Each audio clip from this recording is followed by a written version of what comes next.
lagi dengan saya Stanley di channel Renungan Keluarga Kristen. Terima kasih teman-teman, Bapak Ibu Saudara yang sudah berkunjung ke channel ini. Terima kasih yang sudah mendukung channel ini. Terima kasih yang sudah membagikan ke saudara-saudara yang lain. Dan saya berharap channel ini jadi berkat bagi teman-teman semua, bagi Bapak Ibu Saudara yang dikasihi Tuhan. Dan sebelum kita akan lanjut, jangan lupa subscribe, jangan lupa di like, jangan lupa komen, dan jangan lupa kalau memberkati, bagikanlah ke saudara-saudaranya yang lain. Semoga jadi berkat. Oke, hari ini kita akan bahas kembali sesuatu yang penting ya, karena di channel ini tidak ada yang tidak penting. Semua yang kita bahas di sini adalah penting. Dan hari ini topik yang saya ingin share, saya ingin bagikan adalah salah paham. Apa itu ada salah paham? Ya tentunya kita semua sudah tahu bahwa salah paham ya pengertiannya secara umum adalah ketika kita salah memahami sebuah pesan ya. Baik itu pesan berupa perkataan atau pesan dalam bentuk tindakan seseorang gitu ya. Jadi atau situasi tertentu yang kita salah memahami maksudnya gitu ya. Nah, inilah yang sering terjadi, tentunya kita sering terjadi salah paham. Kenapa? Karena sangat sering kali ketika kita mendapatkan sebuah pesan ya, kita kemudian mengambil kesimpulan dari sudut pandang kita, dan sementara sudut pandang kita itu dipengaruhi oleh keadaan kita pada saat menerima pesan itu ya. Misalnya kita terima sebuah pesan WA ya, apalagi ini karena kita tidak melihat wajah orang yang menyampaikannya, ekspresinya seperti apa ketika menyampaikan pesan itu, sehingga otak kita kemudian mulai membuat sebuah kesimpulan dari situasi yang kita pahami dari sudut pandang kita ya. Jadi pesannya biasa aja bisa jadi luar biasa, tergantung keadaan kita. Jadi kadang-kadang juga kita salah paham karena kita melihat sesuatu dari ya sudut pandang kita dan keadaan kita. Nah, kalau kita sedang dalam kondisi yang marah, mungkin lagi sumpah, lagi stres, maka pesan yang baik pun bisa jadi salah untuk kita pahami ya. Tapi hari ini bukan itu yang hendak saya sampaikan.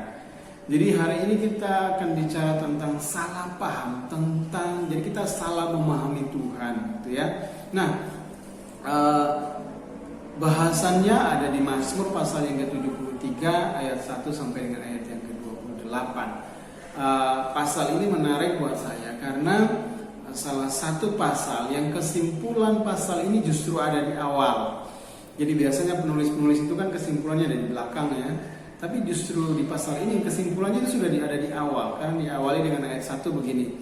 Sesungguhnya Allah itu baik bagi mereka yang tulus hatinya, bagi mereka yang bersih hatinya.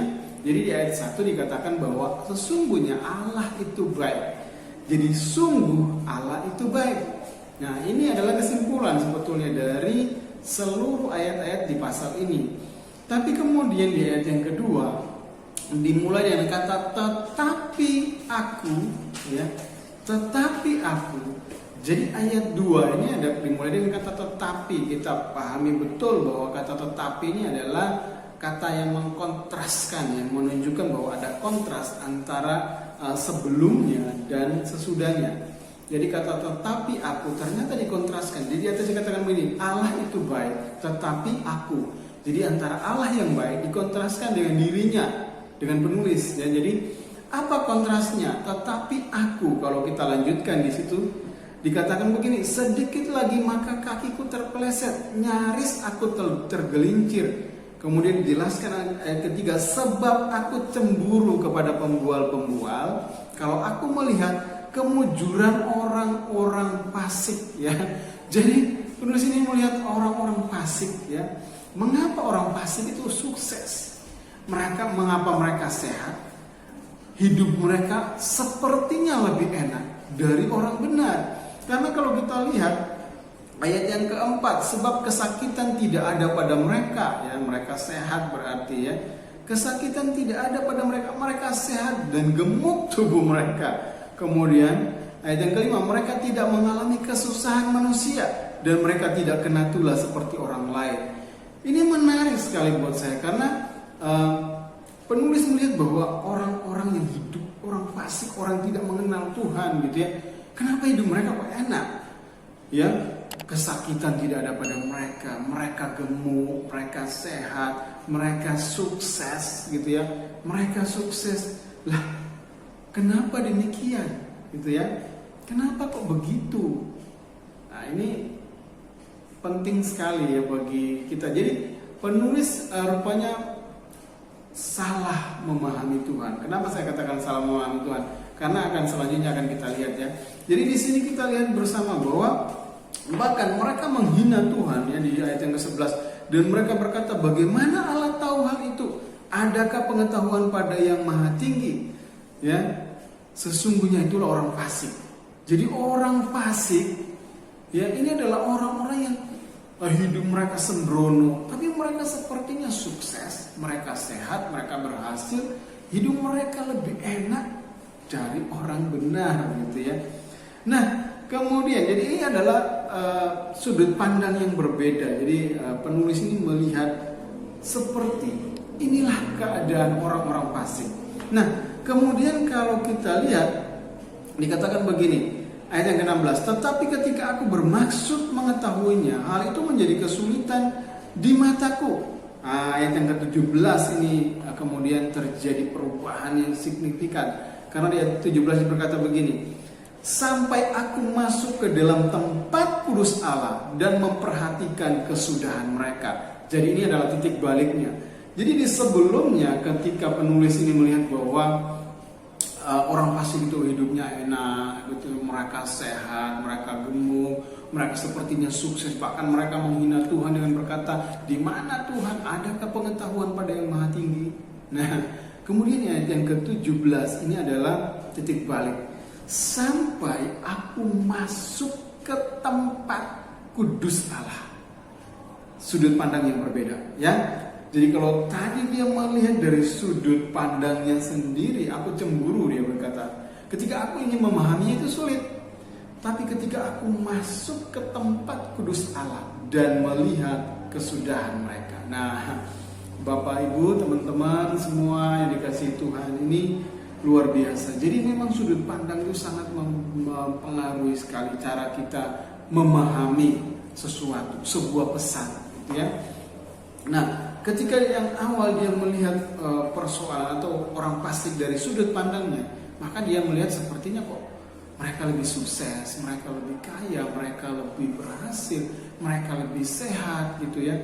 Tapi ketika dia memindahkan sudut pandangnya dari tempat kudus Allah dan melihat kesudahan mereka, ya, di situ dikatakan sesungguhnya di tempat-tempat licin kau taruh mereka.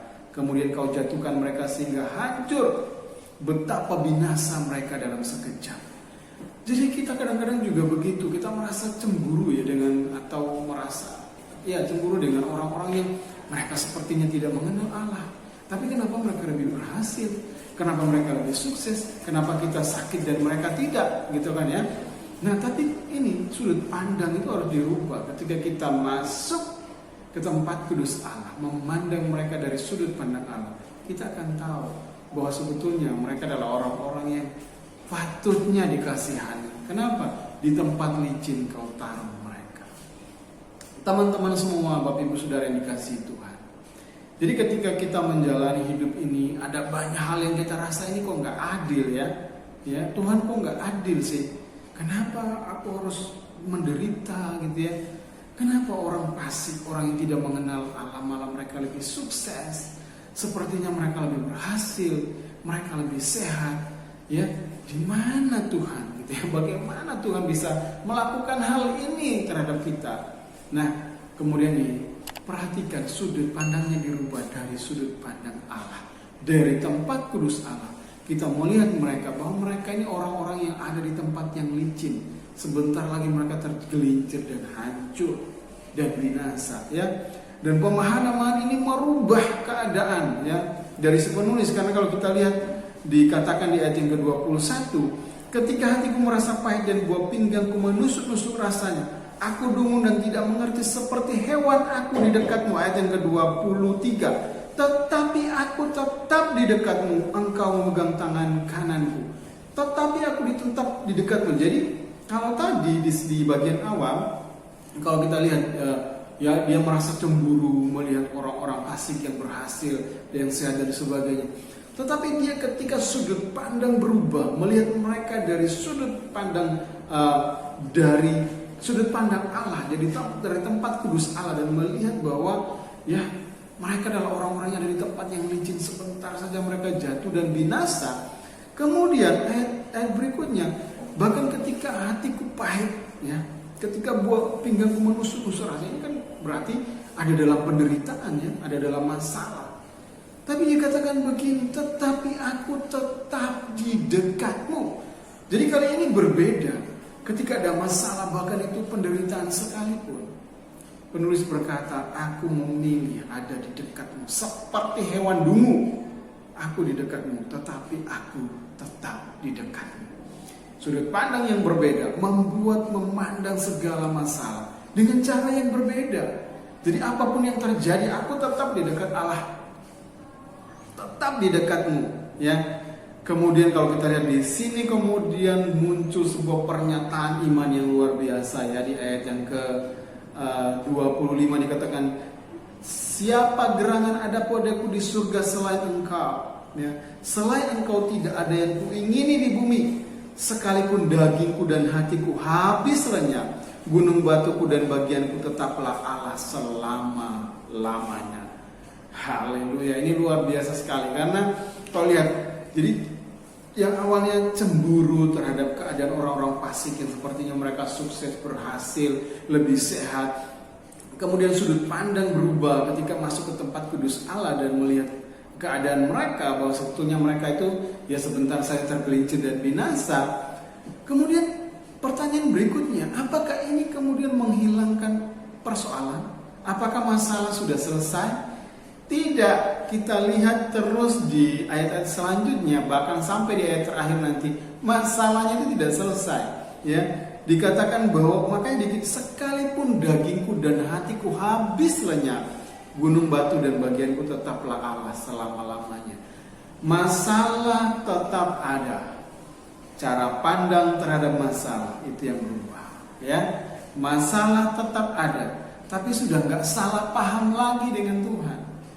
Kali ini apapun masalahnya, apapun keadaan penulis, apapun yang terjadi dengan hidupnya, dia tetap berkata seperti di ayat 1, sesungguhnya Allah itu baik.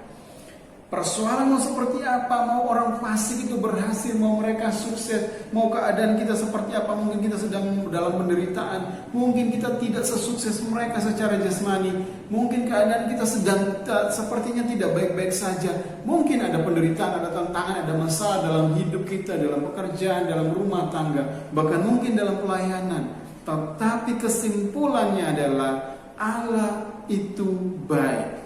Allah itu baik. Apapun yang terjadi, penulis berkata, aku memilih untuk tetap di dekatmu.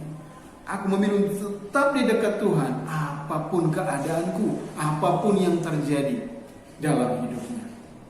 Teman-teman semua, Bapak Ibu dikasihi oleh Tuhan, ini penting sekali.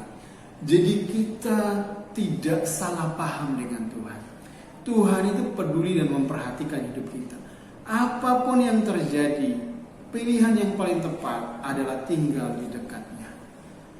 Keadaan seberat apapun, selama Allah bersama kita, kita ada tinggal di dekatnya, percayalah, kita akan baik-baik saja. Percayalah, dialah Tuhan yang kuat, yang menopang hidup kita. Percayalah Tuhan yang hebat itu, yang memimpin kita, yang memberikan kita hikmat, yang membawa kita kepada kemenangan demi kemenangan. Sebab itu apapun yang terjadi, jangan salah paham dengan Tuhan. Tinggallah tetap di dekatnya. Bahkan ketika engkau tidak mengerti maksudnya, tetap percaya. Just believe. Just believe. Ketika kita tidak tahu apa maksudnya, tetap percaya. Karena Tuhan tidak merancangkan kecelakaan buat kita, tapi damai sejahtera dan kehidupan yang kekal yang Tuhan janjikan buat kita. Sebab itu mari tetap tinggal di dekat Tuhan. Apapun yang sedang kau alami, apapun yang sedang kau hadapi hari-hari ini, itu mungkin berat, tapi tetaplah di dekat Allah. Sekalipun dagingku dan hatiku habis lenyap, gunung batu dan bagianku tetaplah Allah selama-lamanya. Tuhan memberkati.